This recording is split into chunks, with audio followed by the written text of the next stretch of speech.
Hello, welcome to English 10B Unit 6. This is about my 6th take on this audio, so I hope I get it right this time. This is going to be discussing literary terms. Okay, so you will need your student activity workbook. We're going to be covering pages 32 and 33, so make sure you have your unit in front of you. Now, you're looking at some literary terms here: resolution, internal conflict, external conflict, suspense, and situational irony. So most of these words can be found in your textbook starting on page R15. If you don't have your textbook handy, that's okay. Remember, I've given you the website for the online textbook.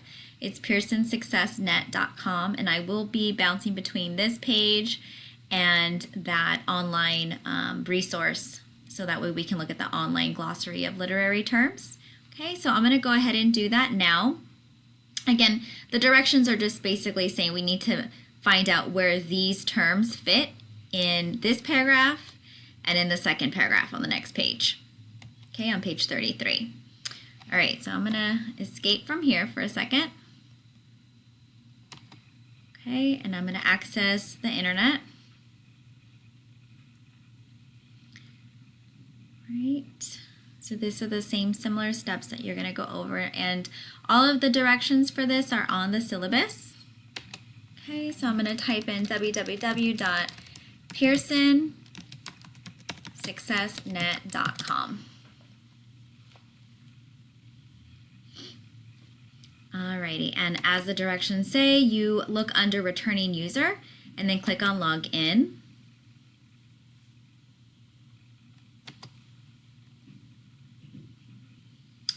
Username, again, this is on the syllabus, Bixby 10-10, and then password is password $1.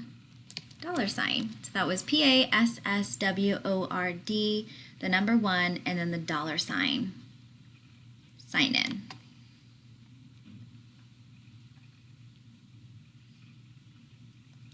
Okay, so we're in. Right here where it says Open Textbook, go ahead and click on that. eText window has been blocked by pop-up blocker. I'm glad this happened, so that way I can show you, let's see, what to do. Down on the bottom it says Microsoft Edge blocked a pop-up from this website. Just go ahead and say Always Allow. And if you're on Chrome, Chrome will have it on the top of your toolbar, not on the bottom, because I accessed actually Internet Explorer, which usually I access Chrome, but if I accessed Chrome, it would have remembered me and you wouldn't have seen me go through those steps. It would have just had me already logged in. But either way, you're going to have to allow pop-ups on this Pearson website.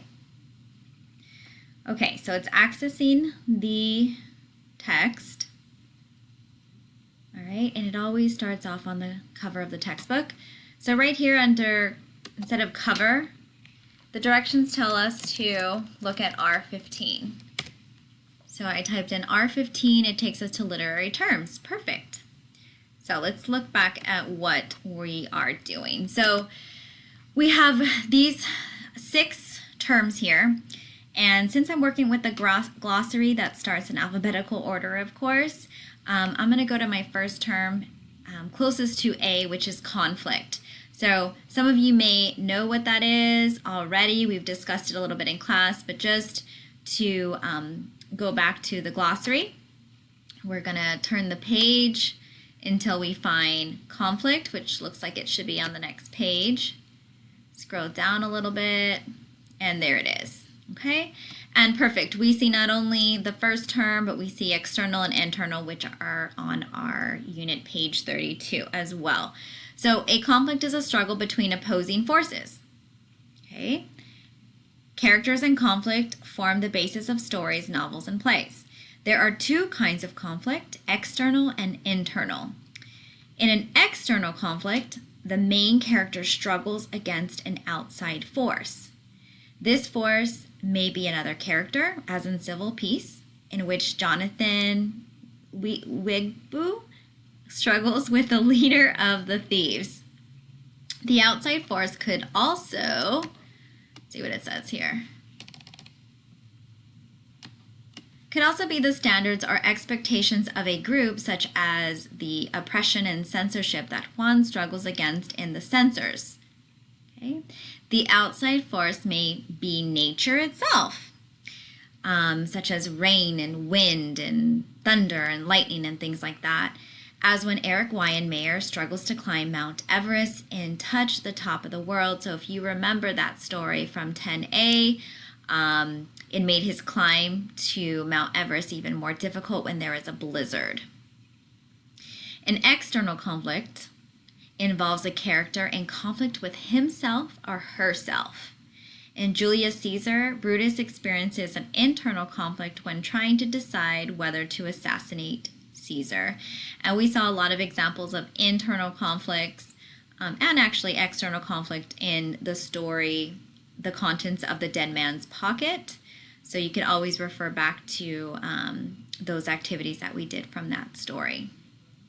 All right, so going back to page 32. So internal conflict, if you guys remember that one, the character struggles against himself or herself. And then conflict is just struggle between two opposing forces.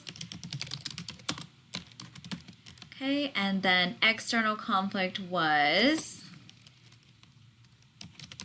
struggle between an outside source. And then the glossary gave us multiple examples of what that could be. So I think we can go ahead and get started. This really isn't that difficult, but it will be on the test. You do need to know and be able to identify characters facing internal and external conflicts.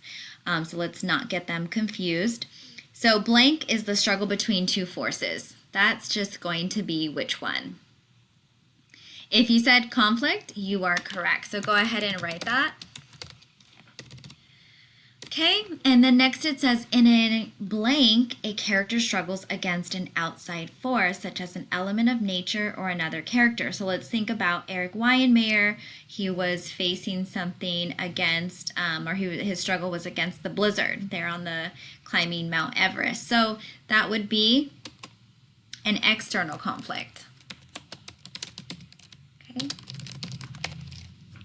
so make sure you write that.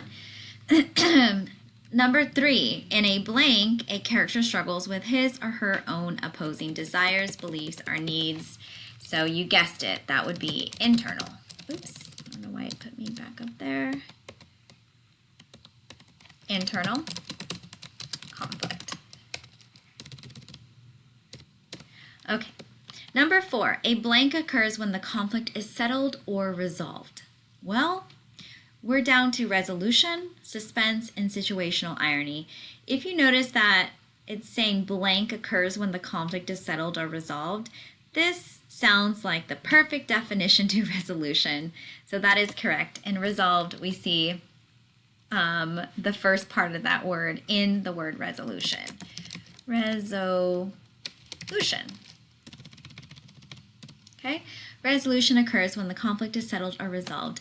And I just want to show you something really quick, that if you would have gone to resolution, it would have told you to actually look up the term plot. And then plot gives you all of the elements of plot, which include resolution at the end. So let me just show you. I'm going to be asking you in class that particular question. When you looked up resolution, what would happen? Okay, so it would tell you to look at plot.